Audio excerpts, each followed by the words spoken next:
News కి స్వాగతం. నేను పావని.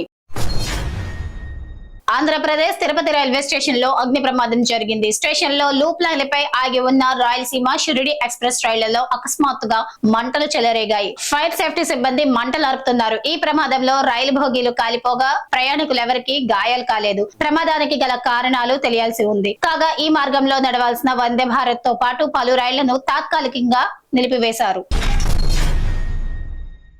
గోవా గవర్నర్ గా నియమితులైన అశోక్ గజపతిరాజు 1951 జూన్ 26న జన్మించారు. 1978లో తొలిసారి జనతా పార్టీ తరఫున విజయనగరం స్థానం నుంచి 1983, 85, 89, 94, 99, 2009లోనూ అక్కడి నుంచే టీడీపీ ఎమ్మెల్యేగా గెలిచారు. పలుమార్లు మంత్రిగాను పనిచేశారు. 2014లో ఎంపీగా గెలిచి ఎన్డీఏ ప్రభుత్వంలో పౌర విమానయాన శాఖ మంత్రిగాను చేశారు. సంగారెడ్డి మాజీ ఎమ్మెల్యే జగ్గారెడ్డి కుమార్తె జయరెడ్డి పెళ్లి ఆహ్వాన పత్రికను ఢిల్లీలోని కాంగ్రెస్ అగ్రనేత, లోక్సభ ప్రతిపక్ష నేత రాహుల్ గాంధీకి కుటుంబ సమేతంగా సోమవారం అందించారు. ఆగస్టు 7న సంగారెడ్డిలో జరిగే తన కుమార్తె వివాహానికి హాజరు కావాలని రాహుల్ గాంధీని కోరారు. ఆయన వెంట టీజీఐఐసీ చైర్పర్సన్ నిర్మలారెడ్డి, కుమార్తె జయరెడ్డి, కుమారుడు దత్తురెడ్డి ఉన్నారు. కేరళకు చెందిన నర్స్ నిమిషప్రియకు యెమెన్ లో ఉరిశిక్ష పడకుండా కేంద్రం కలుగజేసుకోవాలని దాఖలైన పిటిషన్ పై సుప్రీంకోర్టు విచారణ చేపట్టింది. పిటిషన్ పై ప్రభుత్వ కౌన్సిల్ కేంద్రం తరపున వాదనలు వినిపించింది.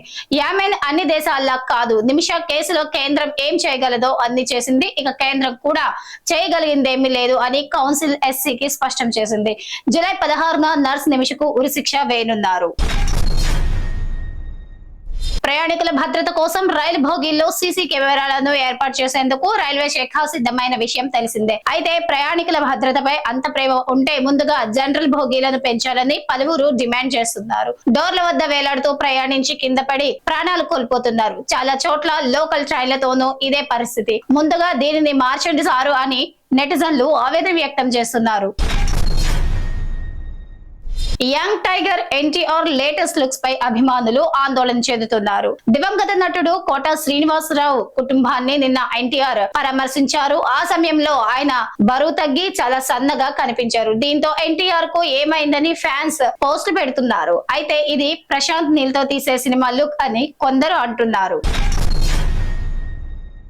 ఇండోనేషియాలోని తనింబిర్ దీవుల్లో భారీ భూకంపం సంభవించింది. రిక్టర్ స్కేల్ పై భూకంప తీవ్రత 6.7గా నమోదైంది. భూ ఉపరితలం నుంచి 79.9 కిలోమీటర్ల లోతున భూకంప కేంద్రం గుర్తించినట్లు అధికారులు తెలిపారు. దాదాపు 50 పట్టణాల్లో భూమి కంపించింది. ఆస్తి, ప్రాణ నష్టం వివరాలు తెలియాల్సి ఉంది. సునామీ హెచ్చరికలు జారీ చేయలేదు. తెలంగాణలో కాంగ్రెస్ అంటేనే వ్యవసాయం, కరెంట్ ప్రాజెక్టులు అని డిప్యూటీ సీఎం భట్టి విక్రమార్క అన్నారు. మంత్రి పొంగిలేటితో కలిసి ఖమ్మంలోని పాలేరు జలాశయం నుంచి సాగర్ ఆయకట్టుకు నీటిని విడుదల చేశారు. గత ప్రభుత్వం రాష్ట్ర ప్రయోజనాలను పట్టించుకోలేదని, ఏపీ ప్రభుత్వం ప్రాజెక్టులు నిర్మిస్తున్నా చర్యలు తీసుకోలేదని భట్టి విమర్శించారు. ఆర్థిక పరిస్థితి బాగా లేకున్నా రైతు పథకాలు అమలు చేస్తున్నామని పొంగిలేటి చెప్పారు. ఇండోనేషియా సంచలనం రేయన్ ఆర్కాన్ దిఖా అనే 11 ఏళ్ల బాలుడి బోట్ టాప్ నృత్యం ఇంటర్నెట్ ను షేక్ చేస్తోంది. రేసింగ్ పడవ ముందు భాగంపై రేయన్ స్టైలిష్ రిథమిక్ గా చేసిన నృత్యానికి నెటిజన్లు ఫిదా అవుతున్నారు. ఇతడి వీడియోకు కోట్లలో వ్యూస్, లక్షల్లో లైక్స్ వస్తున్నాయి. రోయింగ్ పోటీలో పడవలో ఒక తుకాంగ్చారి అంటే నర్తకి ఉంటారు. వీరు జట్టుకు ధైర్యాన్ని పెంచడానికి రోవర్లను ఉత్తేజపరిచేందుకు ప్రదర్శన ఇస్తారు.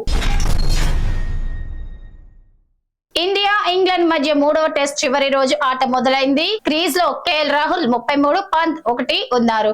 భారత్ గెలవాలంటే ఇంకా 134 రన్స్ చేయాలి. ఇంగ్లాండ్ కు 6 వికెట్లు అవసరం.